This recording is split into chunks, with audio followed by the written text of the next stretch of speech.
How to create Alibaba account. Hello everyone, I am Vishaka and welcome to our channel.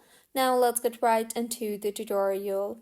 Firstly, go ahead and open your preferred browser and in the search bar, search for alibaba.com. You will be led to the official webpage of Alibaba. Go ahead and tap on the sign in button on the top right of your screen and further tap on the sign in option in the drop down menu that appears. Now, in the interface that you will be led to, tap on the create account button you see there. You will further be required to fill in a form. So go ahead and fill in the form shown to you.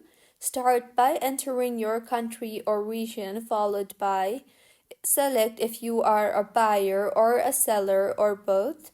Now enter your email address and then enter your password by meeting the password requirements. Re-enter your password and enter your company name and then enter your full name and your telephone number. Now, select the Terms and Conditions checkbox and tap on the Create an Account button, and you will receive a verification code in the email address you just entered. So, go ahead and enter the verification code sent to you and tap on the Submit button, and with this, your account will be all set. So this is how you can create Alibaba account. If you find this tutorial helpful, please like the video and do comment if you have any queries. Also, do subscribe to our channel for more helpful tutorials like this. See you on the next one.